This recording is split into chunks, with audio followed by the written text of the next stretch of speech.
This is Marvin Elquin, and you're listening in to the Dynasty Hotseat.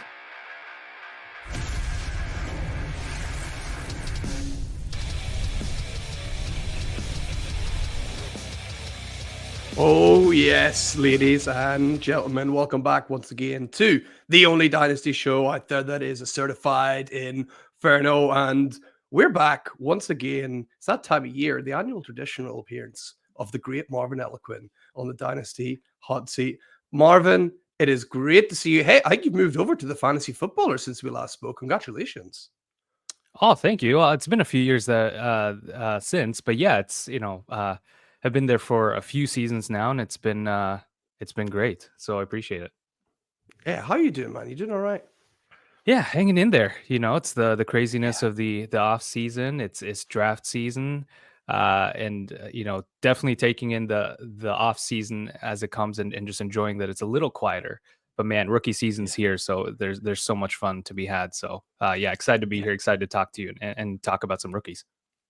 Yeah, it's here to stay. Unlike my voice, sadly, Marvin, I'm going to try my best to try and keep up. I've got some lemon and ginger tea, but luckily we've got you to talk us through this pretty interesting class. Like, Mhm. I don't know about you, Marvin. My take is maybe not as strong as last year's class, but way more interesting. I think. What do you think? Yeah, I think I think at the quarterback position, there's a little more of just the question marks, right? The wide receivers, I'd argue, are not as great, but there's a little more there at the tight end position. There's no Brock Bowers, but Hmm. I do like this running back class a lot, and I think I can't remember who said this one, so I can't give credit to them, but and maybe there are plenty of people who have said this, but the running back class is what truly defines dynasty drafts, in my opinion, and I agree with that 100% because if we have a deep running back class, it just makes for a more interesting board, and we have some really good ones this year. So I'm excited for it, and looking forward to seeing how the draft unfolds, and then how that impacts our dynasty drafts too. Yeah, I can't wait to see what happens. And hey, no time like the present, Marvin. Let's pull up our sleeper board. Let's give everyone at home a chance to like the video and subscribe as well. And let's roll right into it. We've got 12 team super flex. And Marvin, question you. Would you like any tight end premium on this? What are you thinking? Let's go with just a regular scoring for tight ends. I think Let's that's maybe the more common scoring format for yeah. tight ends. Um, and so I'm curious to see, like, as we walk through this, we'll obviously have several tight ends come through, but let's go with regular scoring for now. Let's go regular scoring. Let's see how that impacts the landing spots to these guys. Now, a few weeks ago, I would have told you that pick one is a foregone conclusion. Mm-hmm. Although, last episode that we had over here, we had the great Dave Kluge going for Cam Ward at pick Love it. one. Are you going with Cam Ward? Are you going with Ashton Genty? Are you going with someone completely different, Marvin? What's happening? So I do like Cam Ward quite a bit, but I am going Ashton Genty Yeah. at 101. I still think it's definitely up for debate now, more so than it's been even earlier in the off season. But to me, Ashton Genty feels like the safest pick with truly elite upside, right? And you think about the first round capital that's probably going to happen, the elite production, 98th Mhm. percentile sophomore season, and then he also had the most productive junior year of any running back drafted since 2013. That's just as far as my database goes. Wouldn't be shocked if he's one of the most productive even further back. In my evaluation, so I look at things from a more analytical perspective, and my rookie model just looks at prospects and grades them since 2013. He's in the 97th percentile right now and ranks alongside guys like Zeke Elliott, Jonathan Taylor, Brees Hall, Dalvin Cook. I mean, it's a really good group, and then you factor in the potential landing spot where he could land with the Raiders or the Cowboys or anywhere where he's probably just going to get a bunch of carries. I just think he's the RB1 of this class, and probably an immediate contributor for fancy managers. What do you think happened in between seasons for Ashton Genty, where he went from one of a number of really good prospects, but Mhm. probably not the guy. Probably Trevion Henderson was the guy at that running back position. What do Mhm. you think happened to Ashton Genty that has now cemented him? Other than obviously historically good numbers, but something clicked with him, right? Yeah, I think that's just typically what happens as you progress in your career too, right? You just get a little smarter. You can tell that just the ability to navigate the line and his vision, it just was a little more Yeah. improved this year, and uh, And that's exactly what you want to see, right? Every year you expect these prospects to improve. True freshman season, it's you love to see them produce a Jonathan Taylor like season, but that's not always going to happen.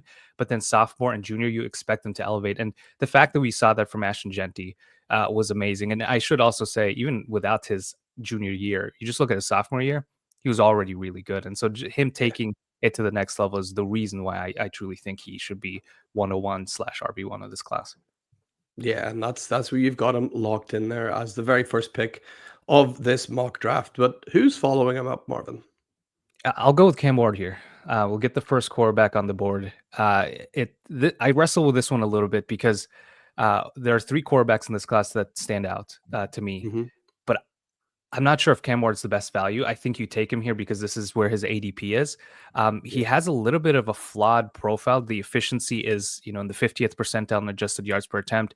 He doesn't have that same rushing upside you'd see from someone like a Jaden Daniels in the, coming in, or we'll talk about a couple other ones in this class that have better rushing ability. And but he did have an outstanding final season with Miami. Tremendous arm strength. The release quickness is there. He'll probably go first overall into the situation with the Titans that has some solid wide receivers. And Calvin Ridley's a little older, but they just signed Van Jefferson for what it's worth, and they have some solid running backs there too. So I don't think he's the perfect quarterback prospect. He's not as good as some of the ones we've seen in recent history, but I think he's still worthy of a top 3 pick if he's taken first overall in a solid situation, especially in a super flex format. Do you think people are going to learn their lesson after last year, Marvin, or do you think this is going to be the same mistakes repeated again, where these guys like Cam Ward and potentially Shedeur Sanders, we'll probably get to him later, do you get this top 5, top 10 draft capital, and we still see them slip, or are people going to learn? I'm not making that mistake again. I'm learning my lesson. Yeah, I definitely think people are going to start to take these guys a little earlier because I think about last year where you had someone like even a Bo Nix who Yeah, wasn't the perfect prospect, similar to Cam Ward. There were some flaws in his profile, but if you get that top 10 draft capital, you get drafted in a situation that has some solid pieces around you on offense. The ecosystem's great. You you have to draft them early because the opportunity for them to increase their dynasty value and retain that dynasty value year over year, even with someone like Caleb Williams who didn't have the greatest year, he's still valued pretty highly in dynasty yeah. drafts, and that just shows you the value installation that you get with a quarterback. In dynasty and in super flex format. So to me, that's why I would take Cam Ward fairly early, is because that high draft capital, the likely situation and that he'll go into, and the opportunity to start right away, it holds a ton of value. Yeah, I can't argue at all. I really like that placement of Cam Ward there. At pick number 2, who's right beside Cam Ward at pick 3? Yeah, so I'm going with the first wide receiver here, and I feel like he's been a little more polarizing in recent weeks. Is Tetora McMillan, who, Hmm. in my opinion, is the wide receiver one. And I know there's been a lot of buzz about his 40 time, and at his pro day, was it 4.48? Was it 4.5 something? To me, it honestly doesn't matter as much because we've seen this time and time again. The 40 time has one of the lowest correlations to wide receiver production in the NFL. Just because you crush the 40 doesn't mean you're a good wide receiver. And what matters is really that McMillan produced 2 borderline 90th percentile seasons on a subpar offense. That's how Yeah, good he was. And he's not a top tier prospect like Marvin Harrison Jr. or even a Malik Neighbors, who I'd graded a little higher. But he is far and away the wide receiver in this class for me, and is more in that 94th percentile, which is really good still. Some solid hit rates there. He ranks alongside players like Calvin Ridley in my model, Jackson Smith and Jigba. I know slightly mm, different receivers here, but overall, yeah, the grade is very similar. And the one that is very intriguing is DeAndre Hopkins, where I think, like, from a size perspective, is a little closer. And so mm. there's some good players in there, some misses in there too. I think Quentin Johnson ranked closely to him too. So he's not perfect by any means. But in my opinion, though, there's a lot to like about McMillan. And so he, to me, is wide receiver one. I'm happy to take him here. Do you think he's still quite raw as well? Like he's got so much talent, but I mean, it's almost like he's been forced to play this kind of weird offense, like where Mhm. it's not quite, you know, how could I be as nice to Arizona as possible? It's not quite NFL level offense, right? It's Yeah, yeah, yeah, yeah. it's very different. So I think he's got a lot to learn, but you got to love the athletic profile. Yeah, 100%. I think that what you just pointed out, it very much is a product of that offense that wasn't really that good and Yeah. creative, in my opinion. I'm excited to see, depending on where he lands, that he might go into an offense that maybe is a little more creative and will play to his strengths and try to just get him the ball because I think he's a true playmaker. I think the way he moves for someone his size is unique, and so that uh, that shows a lot of potential. But obviously, gotta find the right landing spot, and hopefully he goes to a place with a solid quarterback. But I do think there's a lot to like about McMillan. It can't get much worse than Noah Fafita anyway, so it should be going just fine for Yeah. Ted. He's locked in at 3. Hey, you've got a running back, we've got a quarterback, we've got a receiver. Are we going to complete the position set at 4? Or are we going Oh, tight end? Where are we going? I think we're gonna wait a little longer for a tight end here, but I think this one might be the one where things start to change a little bit. I'm gonna take Omarion Hampton here at 104. Hmm. I'm not sure he's everyone's RB2. I think you could argue Henderson, and I'll talk a little bit about this class in general, but Hampton, he's someone I just love his film and I love his production profile. He's a big bodied running back with impressive contact balance. The strength is there. From a production standpoint, he is second in this class in experience adjusted production behind only Ashton Genty. Finished in the 96th percentile in his junior season. And if you look at his total production, and then the draft capital is a little up in the air. If is it first round, is it early day 2? But with someone that checks the boxes from a film standpoint, from a production standpoint, draft capital standpoint, you could do much worse for a Marion Hampton, who could be an RB1 in most other classes, but he is an RB2 here, but not to discount him at all because I think he's a great prospect and I think he could be a solid dynasty running back for many years. Are we at the stage now in Dynasty where you think if he goes into a shared backfield, you're like, so what? Well, it's like almost everyone's in a shared backfield now anyway. Exactly. I see him as someone that could come in, and even though he's in a shared backfield, he'd be the leader of that backfield. So Yeah. where I think he has the ability to be a receiver as well, and so I could see, let's say 13 carries, 3-4 targets to start his career, and then it elevates from there. If someone takes him in the first or second round, right? I highly doubt they would take him that early with his level of talent for him to be the RB2 in a committee. Um, Yeah. that's where I'll gladly take him because I'll just trust the investment that a team will make and that he'll be heavily involved right out the gate. Yeah, he's going to improve almost on almost any running back room out there. He's a Mhm. real special, like proper blue chip talent. Obviously, with Janty, he's been going under the radar a little bit, but yeah, Mhm. Hampton's a special player for sure, and he's your 4th player off the board. Who's your 5th player, Marvin? We're going with another running back here. I'm going to take Trevion Henderson. He's Yeah. actually right now the RB4 in my model, but I'll preface this by saying that I currently have 4 running backs graded in the plus 90th percentile, which has historically had a 92% hit rate. This is a Hmm. really, really good class, and we'll talk about another running back here next that falls in that category as well. But when we're talking about this class, we shouldn't get caught up in rankings, right? Because this class is just so good that even the Yeah. RB3, RB4, they check so many boxes that in my opinion, they all possess RB1 upside for fantasy football. Mhm. And Henderson is one of those guys, right? I think he's a smaller running back, obviously, but doesn't play that way, in my opinion. He's very explosive, elusive in the open field. The versatility as a receiver is super intriguing, where he can line up in a Mhm. lot of different places. And then the pass blocking for someone his size is just awesome. He's someone who I think NFL teams will fall in love with and want to use him right away in various situations.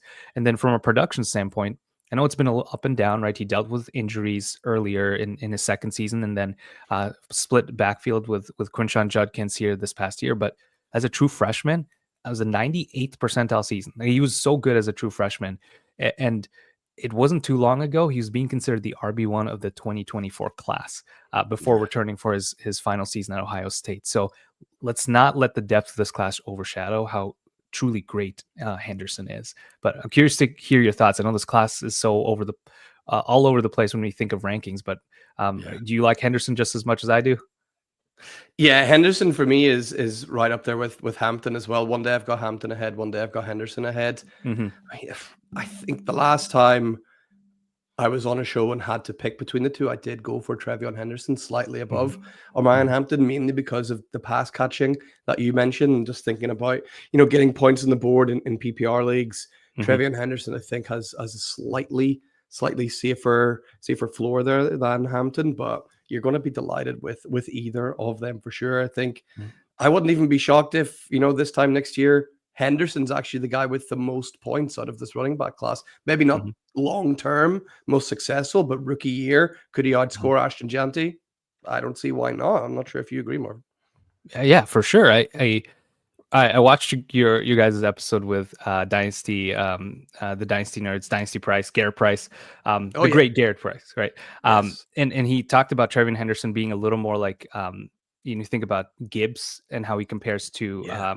to Bijan, and how Hmm. Gibbs doesn't need as many touches to produce, and so I view Henderson very much in that way as well, Yeah. where I wouldn't be shocked if he had fewer touches than Genty, but could he outscore him from a yardage standpoint, touchdown standpoint? Absolutely, because Yeah. he is truly that explosive and that much of a home run threat that even if he's maybe like Gibbs, more of like the RB2 in an offense, I think he could be the 1B, 1A, and Hmm. be just as productive.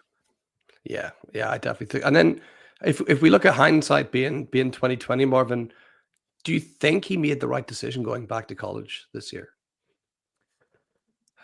I, ooh, from a dynasty perspective, I'm glad he did, so we can get him in the Mm. middle of the first round, or maybe Yeah. even later. Yeah. Because I think last year he would have gone top 3 pick pretty easily. He Yeah. would have been my RB1 fairly easily. Um, Yep. from his perspective, I do wonder if he could have been a first round pick last year. Yeah. I could have seen that materialize because of the lack of elite talent at the running back position, and Henderson would have been as close as you can get to an elite talent in last year's class.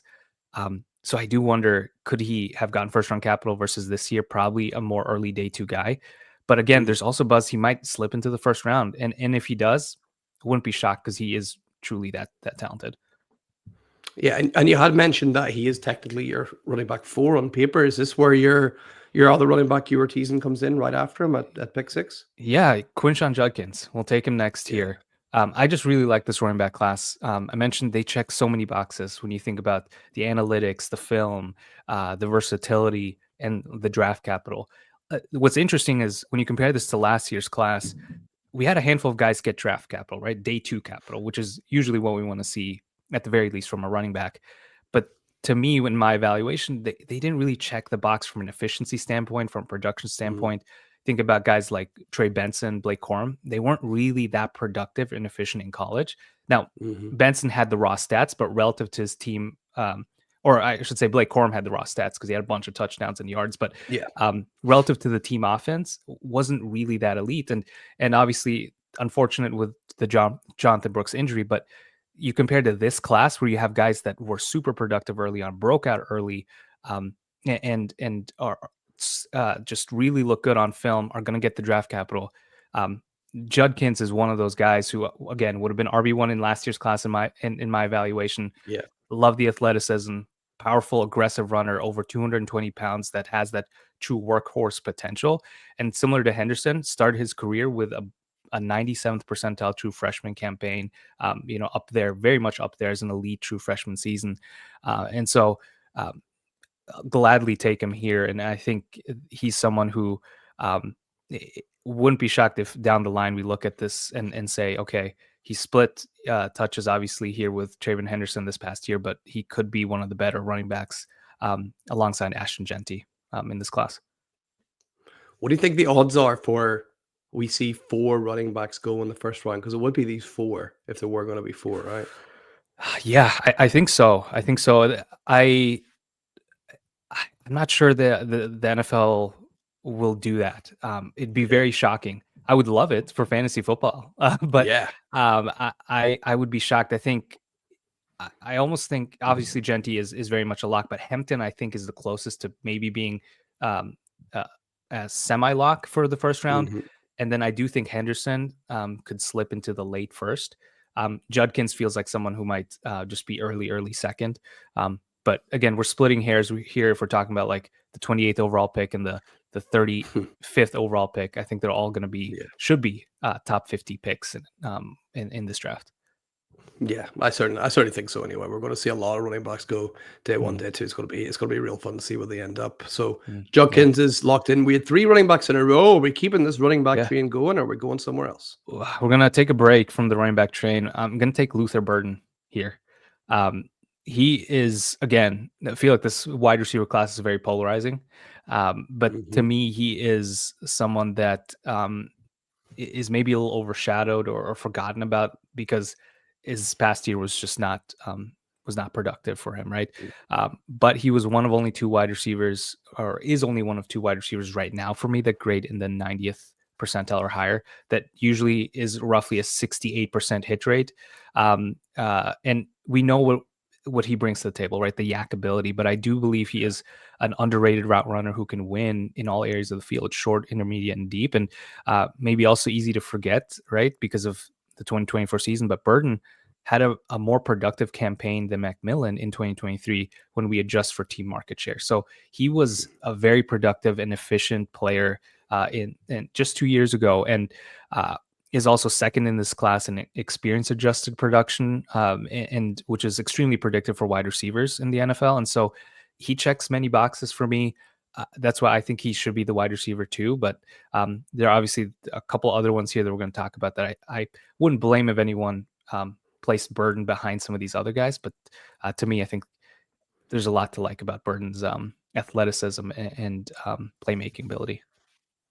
Yeah, he's been closing the gap a little bit on Ted McMillan the last few weeks. Now I'm unsure if that is because people are becoming more down on Ted, or people are discovering, the 2023 tape on Luther Burden and seeing, oh, actually this guy is a really, really good prospect. Which one of the two do you think that is? Do you think it's prospect fatigue on Ted's part, or people starting to click on to Luther Burden? Probably a little bit of both. I do think it's a little prospect fatigue on McMillan, just because McMillan, I don't think was ever viewed as to the level of someone like Marvin Harrison Jr. Or that elite level. And so we're starting to, come to the point where we might start to overthink things a little bit, but McMillan is still really, really good. I mean, the tape and the stats are there. But I do think too, with people are starting to see Luther Burden after that combine, even though I don't try to place too much emphasis on the combine. Obviously that puts him on the map a little more after what he did. And the fact that he competed when others did not holds a lot of value for a lot of teams. And so I do hope this cements his first round value, because then that does help us dynasty managers feel a little more confident taking him here in the mid to late first round. Yeah, absolutely, for sure. Burton's going to be real fun on the team for sure. He's locked in at 7. We're towards the back end of round 1 now. Where are you going at pick 8? Yeah, we'll go with the quarterback here. So we'll take Shadur Sanders. And again, it might be a little controversial that he's dropped this far, but this is where I would be fine taking him. And obviously, there's some good things that happened last year with him, right? He finished with a 72% completion rate over the last 2 seasons. Had a productive 2024 season. Led the conference with 100 passing yards, 37 touchdowns, really good things there. But there are a couple things that just concern me a little bit.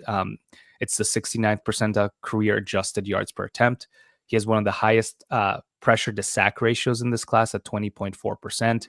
And then also the big time throw rate from PFF, it was sub 10% even in his best season, which is towards the bottom in this class behind some other prospects. And so to me, he is the clear QB2, but it's the draft capital that he might be the only other quarterback drafted in the first round in this draft that moves him up this board, because regardless, he'll probably get an opportunity to be the starter at some point this year. And in the right ecosystem, offensive, with the right offensive coordinator, I think he could be a productive guy for fantasy football. I think he, to me, is the clear QB2 behind Ward right now.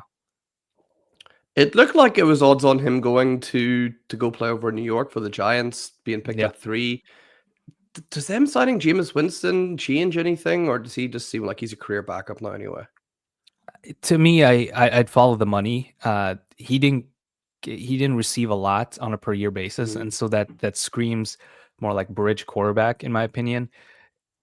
And so could I see Jameis start the year as the starter for 4 or 5 games and then he throws 4 interceptions in week 5 and then gets benched. I could definitely see Yeah. that. But I do think if they take Shedeur Sanders with pick 5, what is it, their 5th overall pick that they have? I think somewhere in there. I think they might even be third. Yeah, It so might that be was 3rd. third. Yeah. Yeah.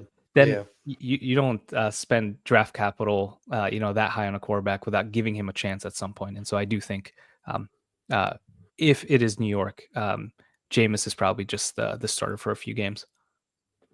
I asked Dave Kluge this last week, and he gave a really interesting answer. He would say he would actually swap them around. But Hmm. if it is Shedeur Sanders that goes 1 overall and Cam Ward that falls a bit further, what do you do with them in terms of your dynasty rankings? Yeah, you can definitely follow the draft capital and the landing spot there. If there's a situation you like a little more, wouldn't hate taking Mm, Sanders over Ward. We'll talk about another quarterback here in a little bit, but I think these two guys are very similar from an analytical perspective, where they're not the most efficient. I think mhm. Sanders is a little further down than Cam Ward, and so that's why Ward, even with maybe a slight slip in draft capital, I might still take him first. But again, if Cam Ward lands on the team where he is the backup for at least a year, I Mm. wouldn't hate taking Sanders first. Yeah, yeah, I think it's pretty. I like the little like this friendly rivalry they've got going as well. That makes me Yeah, smile. Actually, watching their that, training, it's pretty cool. So I can't wait to see where they end up. Shooter mhm. Sanders locked in at 1-8. Who's going at 1-9 for you, Marvin? Yeah. So we're gonna complete the top 5 running backs here. I'll take Caleb Johnson. I mentioned this earlier that I had 4 running backs graded in the plus 90th percentile. Johnson could still join that group. I think right now I'm assuming he's more on like the back end of day 2, but regardless, there's a lot that stands out with him. Johnson, first of all, was productive as a true freshman. I think that Mm. gets a little lost because Henderson and Judkins and even Genty were extremely productive early in their careers, but Johnson, as a true freshman, accounted for 28% of the team's entire offensive production. That's pretty solid for a true Wow. freshman. And then Yeah. obviously the junior years where he took the massive leap, 97th percentile. He averaged 52% of their yards and touchdowns. Like he was half of their offense. It's nuts. Yeah. And obviously that tells you maybe a little bit of the Iowa offense, but the fact that he could do that and be as efficient as he was holds a lot of value. And obviously he didn't crush the combine, but at over 220 pounds, plenty of athleticism to, in my opinion, to produce in the league. And I think that's what makes this class so special, is truly that I wouldn't fault anyone if they had Caleb Johnson a little higher. And I did at 1.2 until we started to see maybe a little more disparity in both the combine metrics and then also the draft capital. If he's a 3rd round running back versus the other ones being top 50 picks, Johnson will be my RB5, but he still is right there, if not slightly higher than Jonathan Brooks was last year for me. And so that's where, again, you could have 5 guys here that would have been RB1s last year. And that just shows the depth of how good this running back class is. I think there's a certain extent of Johnson being a victim of, the classic double counting that people are doing after the combine, where it's like you Yep. knew he wasn't like a burner. Like most people would have Mm-hmm. guessed he would have ran in the 4.5s, but then he Yep. does it, and they're like, "Oh my god, he ran in the 4.5s," and it's like that's almost pulling him down. But if you expect it, you shouldn't knock him down for that, right? It's classic. Exactly. Imagine if you think of it like this: like he ran the 4.5s and he was still Mm. elite last year. He was still running a Yeah, 4.5 last year in yeah, college. yeah, He probably yeah, didn't just magically get to become slower or anything, and he was still yeah. really good in his final season. So again, definitely don't double count it. It's good to factor it in your evaluation, but I especially for running backs and wide receivers, I weigh athleticism just a little less, more so for wide receivers. So Mhm. just follow the tape, follow the production. It's there for Johnson. Yeah, absolutely is. He's there at pick 9. 3 more left in the first round, Marvin. Where are you going with pick 10? Yeah, we'll go with Emeka Egbuka here. Hmm. The other guy that I thought could be wide receiver 2 in this class. Burden, I think, just has he had he showed a little more of that upside from an analytical perspective, but Egbuka is right there. I think when you look at his production profile and then you look at his film, I think his film shows more of his upside than the production. I know that sounds maybe contradictory, but Mhm. Hmm. I just love watching him play. He's just a really good route Yeah. runner. I think he could be a high upside PPR wide receiver that is that safety blanket, just a Yeah. quarterback friendly target for an NFL team. And from a production standpoint, the sophomore season is really what we should go back to and just remember how good he was then. 92nd percentile season back when he played alongside Marvin Harrison Jr. So alongside an elite talent, he was really, really good. And obviously, what hurts his profile is that he never truly was a dominant wide receiver one, right? Playing Mm. alongside MHJ, Jeremiah Smith as well, coming in and taking over. Despite that, I'm still a big fan of his upside and wouldn't blame anyone if they put him at wide receiver two. I just like Burden a little more because of the upside we've seen with him, where I think his um, the sophomore season was just leaps and bounds ahead of what any season Igbuka had. So that's why he's wide receiver three. But man, the fact that you can get him in the late first is such a home run pick. Do you think Igbuka might have the highest floor of any receiver in this class? I like that a lot. Yes, I do. I definitely think Yeah. that because of the way he plays and how he can, to me, can be easily inserted in any offense where you couldn't maybe say that for McMillan and Burton. Yeah. Yeah, I think he's just going to be a super safe player. He might be the guy I come out with like a lot of Igbuka shares just because if I'm on the Mhm. clock, I'm thinking I can't miss with this first round pick. Let me just go and take Igbuka and come away smiling. So I really like him. Back end of the first. Who's the penultimate pick in the first round for you though, Marvin? This one was tough, but I think I'll go Travis Hunter here. Ooh, And this is where it's a little controversial, maybe because he could slip into the second round. Um, Here's what we do know: he's an explosive player who's a home run threat in any given play. Averaged over 30% of the team's receiving yards in 2024, 40% of their touchdowns. Just highly productive last year. What we don't know is will he play full-time wide receiver? And if we yeah, did though, I think he would go higher in most yeah. drafts because of how good he can be. But because of that, I put him a little further down my board, but I still think you still can take the chance on him in the late first. I think this is the highest I would ever take him. I think where I'd Mm. be super super comfortable would probably be in the early second, but I still think that based on the upside, the potential that he could be a full time wide receiver as of right now, or a little more involved, maybe 60% of the snaps, the efficiency will make him give him some fantasy productive weeks, I should say, but it will be volatile unless we see him really commit to that position over cornerback. I wouldn't be shocked even after Travis Hunter's full rookie season. We're still asking, is he going to be a full time receiver? Is he going to be a full? I don't think we're ever really going to get Yeah. answers until he's really established in the NFL, which could be a couple of years. hmm Yeah, I think so. And that's where you could argue he some people might even say he shouldn't be on the board until maybe much much later, and I get that.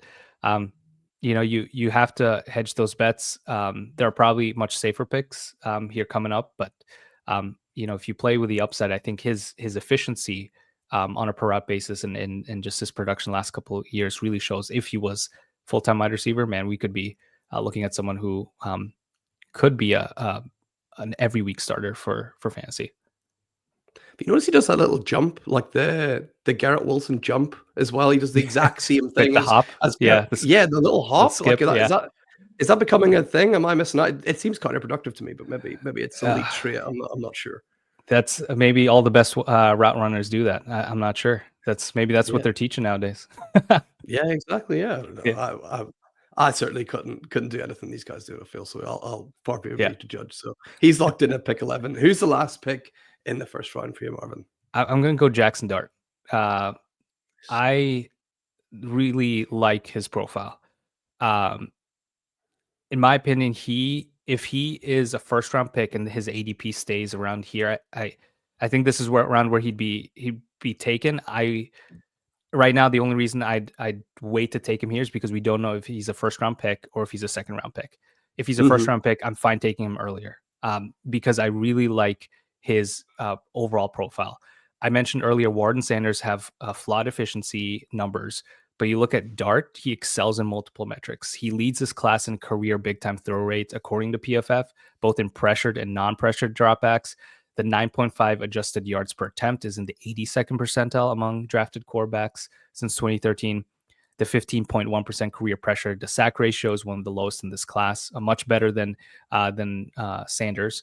And so then he also provides that rushing upside a little bit, right? He had that average around 18% of the rushing yards for his team.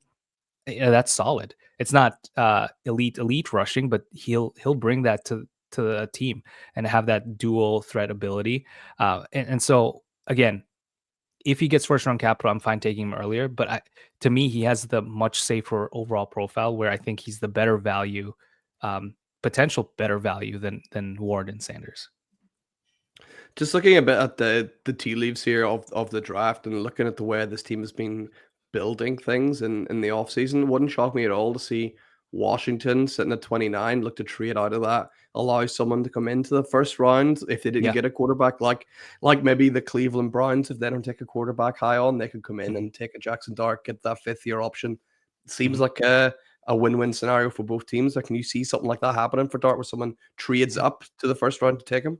Yeah, I definitely think so. That fifth year holds a ton of value, and someone like him who seems to be rising up boards. I wouldn't be shocked if a team did that. I know there's been buzz he might even go in the top 10. If he does that, then I'd feel even more comfortable taking him earlier in dynasty drafts. Wouldn't if Michael Penix could go top 10, I mean, Jaxson Dart can go top 10. It wouldn't shock me at all. So that's the end of round number 1. If you made it this far and you haven't already, hit like and subscribe. Hey, what are you doing? Come on, get that sorted out. Let's get on board here. Marvin, we're going to go into round 2. Let's ramp up the pace a little bit. So why don't you give me your 2-1, 2-2, and 2-3? I'll lock them in, and then we'll focus on one of those guys to talk about. Yeah, so I got 201. We'll go with Colston Loveland. 202, we got Tyler Warren. So we got back-to-back tight ends. Nice. And then I have Matthew Golden as the next wide receiver. Well, let's maybe just patch these into one here then, and especially, you know, at the start of the year, perhaps it was more mainstream to have Loveland ahead of Tyler Warren. Warren seems to have overtaken him in the eyes of many. What gives Loveland the edge for you still? You know, I think it's looking at the tight ends that that he comps to and that are closest to him.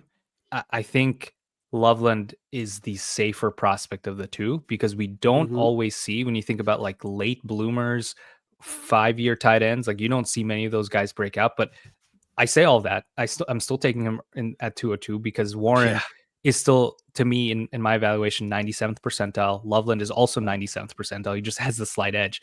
But you look at what Loveland has done. You look at early declared tight ends in the first round with positive experience adjusted production over the last decade. That's guys like Hawkinson, Joku, Fant, Pitts, Bowers, Ebron. And then Loveland would be the only other tight end that could probably join this group.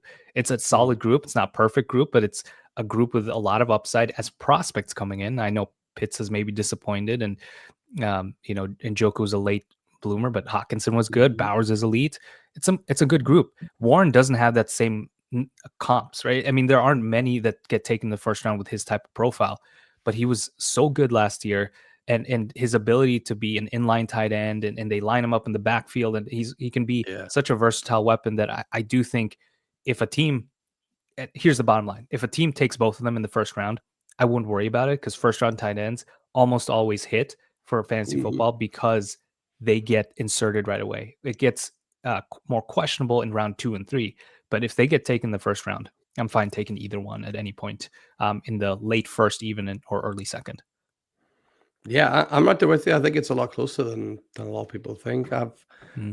Last time I changed my racket, I still had Loveland slightly ahead of Warren as well, Marvin. So I'm right there with you. But it's so close between the two, and you hopefully can't go wrong with either. So let's go on to your next 3: 2-4, 2-5, and 2-6. Who you got? Yeah, so I got Cam Scatterboo here next at 204.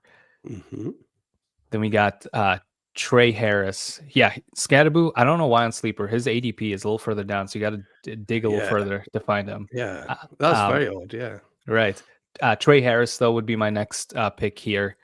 And then to round it out, we have Harold Fannin Jr. as the next tight end.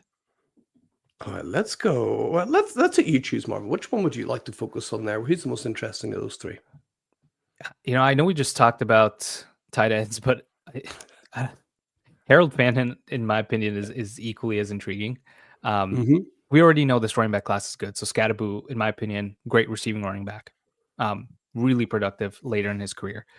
But Fannin is the one that stands out because, um, I mentioned you got some good prospects here. None of them are on the level of Brock Bowers, but Hmm. Harold Fannin is the third tight end in my model that grades in the 90th percentile or higher, and that's a Wow. really good group. And what I thought was really interesting with him is obviously the strength of schedule, right? Playing for a team that is on a lesser conference, he'll have an easier schedule. But even if you adjust for that, Fannin was one of the best production profiles among any tight end drafted since 2013. That's how good he was.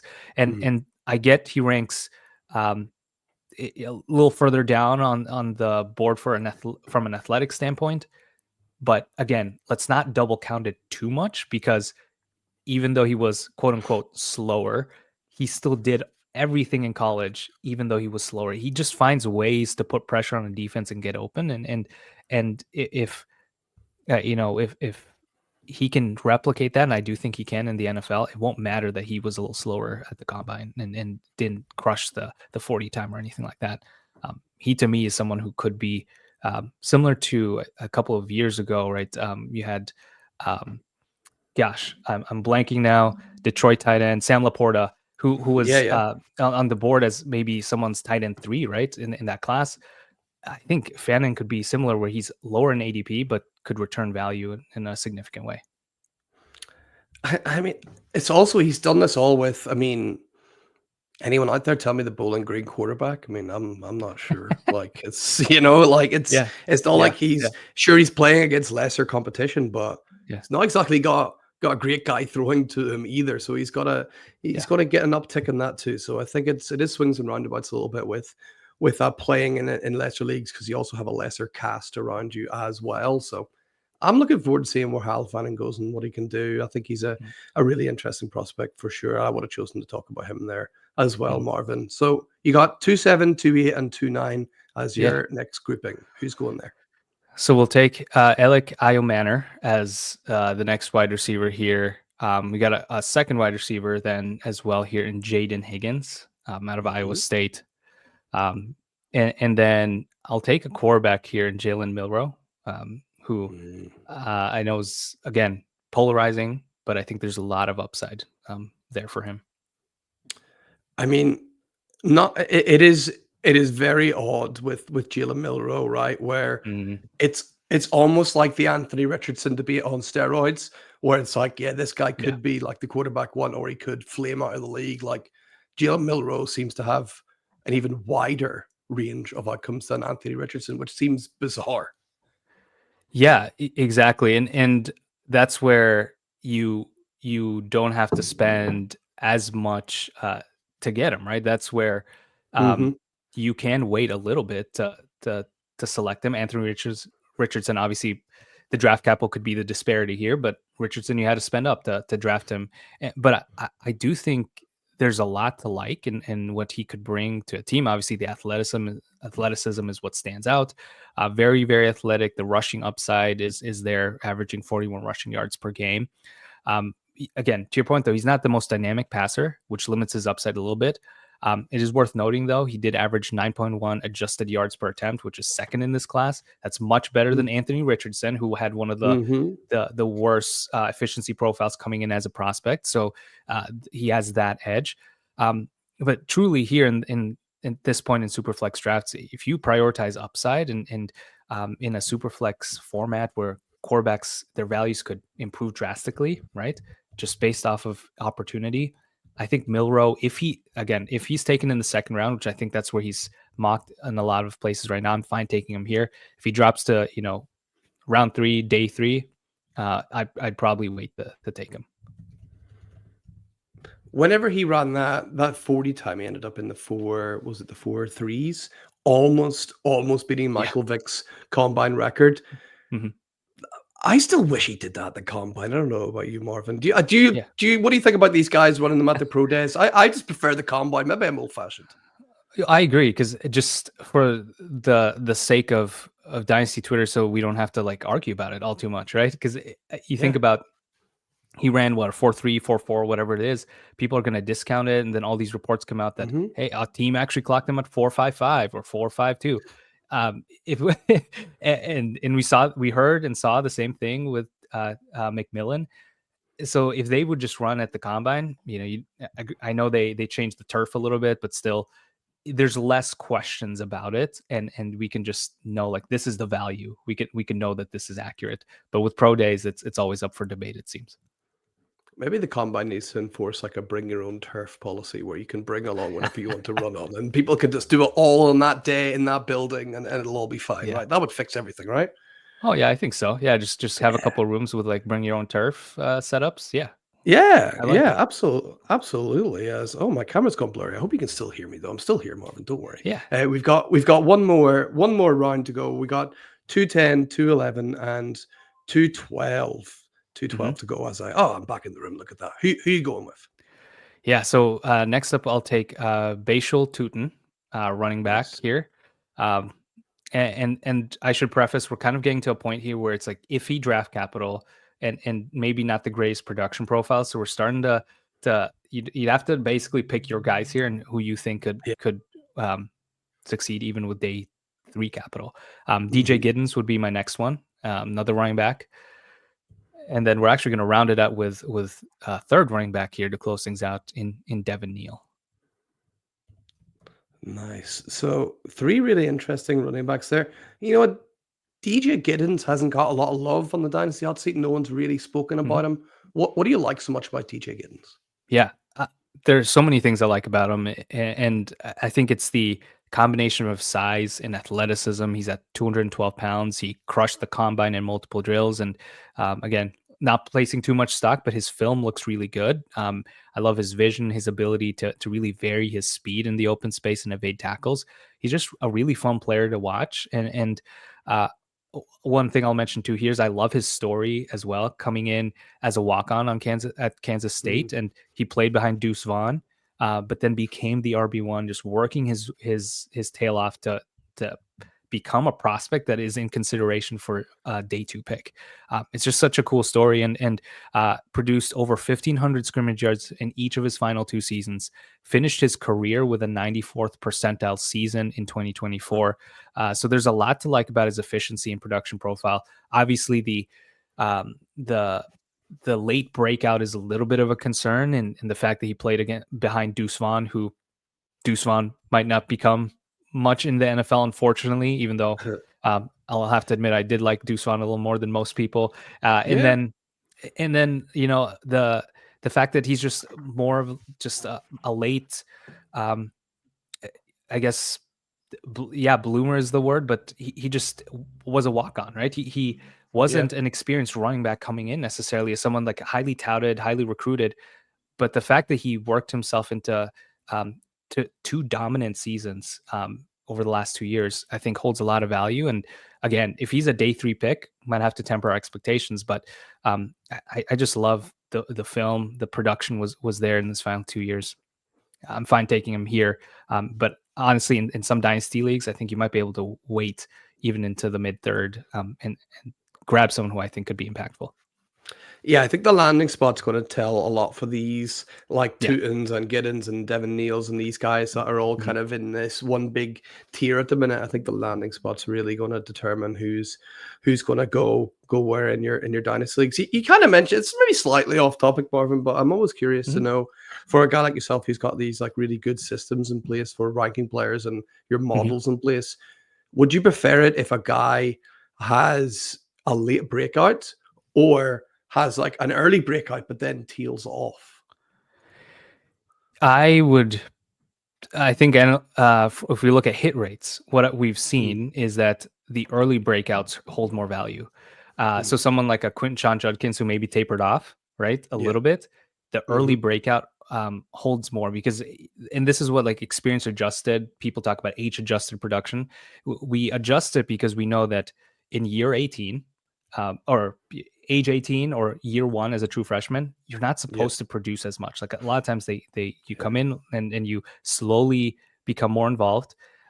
So if someone produces early and stands out, that holds more value than if someone dominated in year 3 when everyone should have. But then you have Yeah. to question a little bit why Quinshawn Judkins didn't produce that way.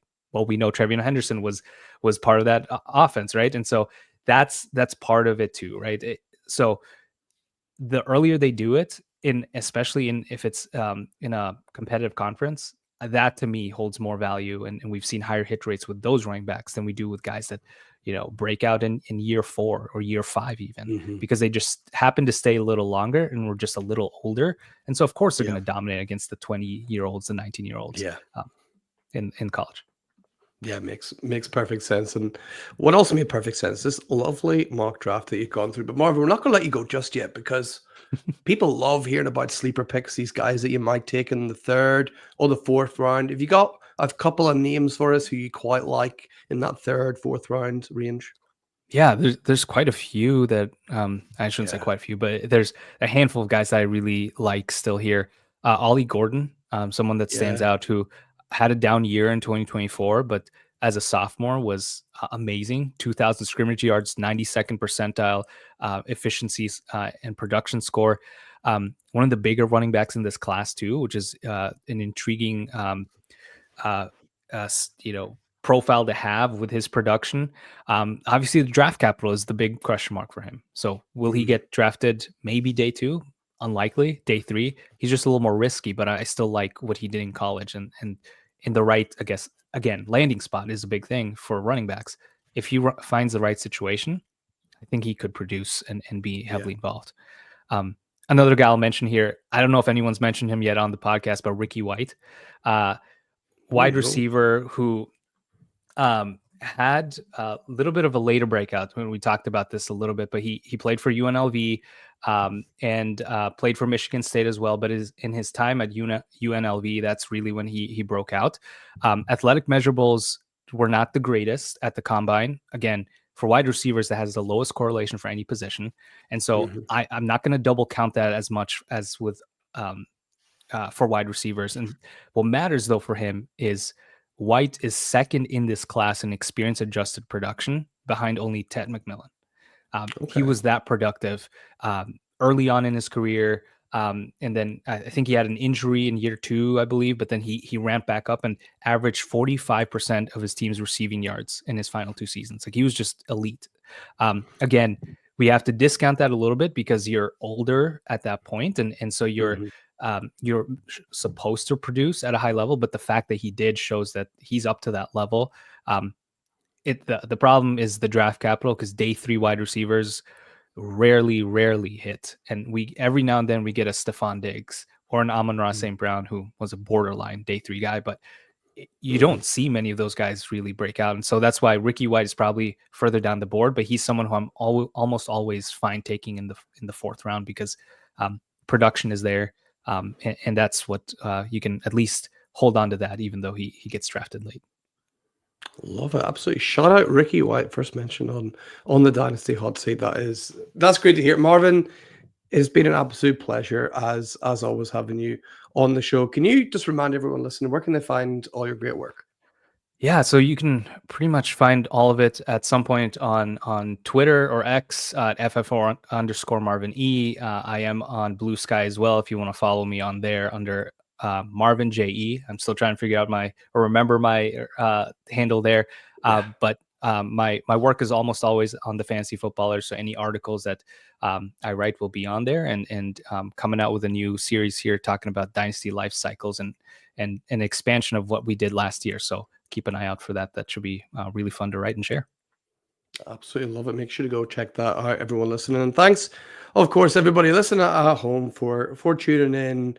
And remember, for anything Dynasty you need to know, keep it locked on the Certified Inferno. We'll see you next time. Bye bye.